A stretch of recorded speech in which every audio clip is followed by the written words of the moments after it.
नमस्ते।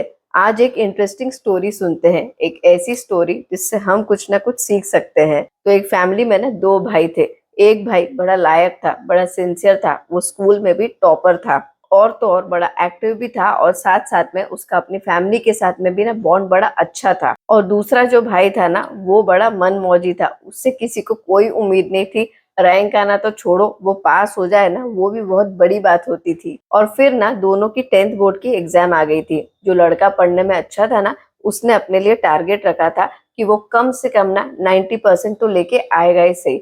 और जो लड़का पढ़ने में अच्छा नहीं था, वो तो ओपनली सबको मस्ती में बोलता था, सबको खुल के बोलता था कि मैं पास हो जाऊं ना, वो भी भगवान की बड़ी कृपा होगी।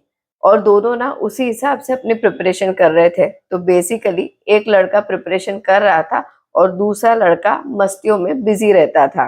और जिस दिन रिजल्ट आया ना, उस दिन उन दोनों को तो शौक लगा ही सही, साथ साथ में उनकी पूरी फैमिली को भी शौक लग गया।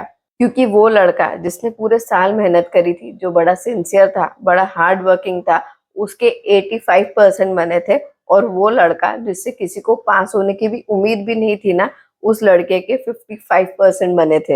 यकीन मानिए, जिस लड़के के 85% आए थे ना, वो तो दुखी हो गया था। और वहीं पे जिसके 55% बने थे, वो तो ऐसे खुश हो रहा था कि जैसे उसकी ऑल इंडिया कोई रैंक लग गई हो। अब बात ना यहाँ पे पॉजिटिव या नेगेटिव सोच की नहीं है, ना ही हमारा टॉपिक ऑफ डिस्कशन ये है कि जो मिल जाए उसमें खुश रहना चाहिए, उसे एक्सेप्ट कर लेना चाहिए और गम नहीं मनाना चाहिए, दुखी नहीं होना चाहिए। किस्मत जो दे उसे वैसे ही ले लेना चाहिए और बिल्कुल भी बुरा नहीं मानना चाहिए। बस समझने वाली बात ना इतनी सिंपल सी ये है कि ओवर प्रॉमिस कभी भी मत करो, ना खुद से ना ही किसी और से। फिर चाहे वो पढ़ने की बात हो, काम की बात हो, या फिर रिलेशनशिप्स की ही क्यों ना हो।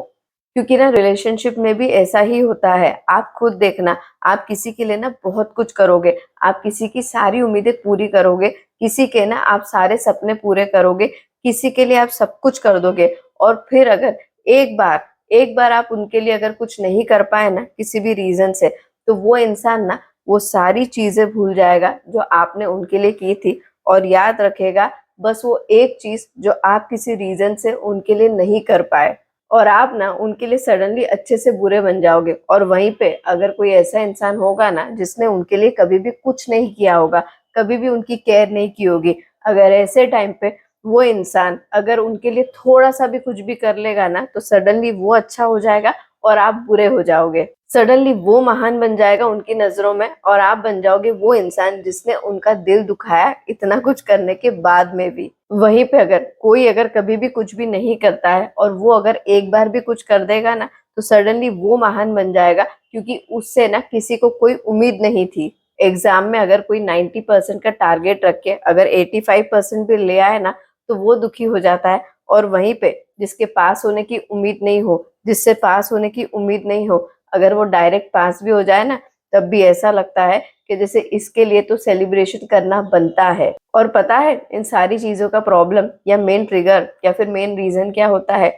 वो वर्ड है उम्मीद। उम्मीद ही वो वर्ड है, उम्मीद ही वो रीजन है ना जो बर्डन बन जाता है, किसी से हो तब भी और किसी की हमसे हो तब भी। इसीलिए ही कभी भी ना ओवर प्रॉमिस मत करो। हाँ, डिलीवर भले ही ओवर कर दो, पर प्रॉमिस ना कभी भी ओवर मत करो। क्योंकि ओवर प्रॉमिस की वजह से ही ना हम जो कुछ भी करते हैं ना, वो हमेशा कम ही लगता है। आप बताइए कि आपको ये स्टोरी कैसी लगी? क्या आपके साथ में कभी भी ऐसा हुआ है कि आपने किसी के लिए बहुत कुछ किया हो, पर आप उनके लिए अगर एक बार कुछ नहीं कर पाए, तो वो इंसान आपने उनके लिए जो कुछ किया है वो सब भूल गया, और याद रखा उसने बस वो एक टाइम जब आप उनके लिए वो कुछ नहीं कर पाए? अपना एक्सपीरियंस ना कमेंट में जरूर शेयर करना, और अगर वीडियो अच्छा लगा हो तो लाइक जरूर करना, और चैनल को भी सब्सक्राइब जरूर कर लेना।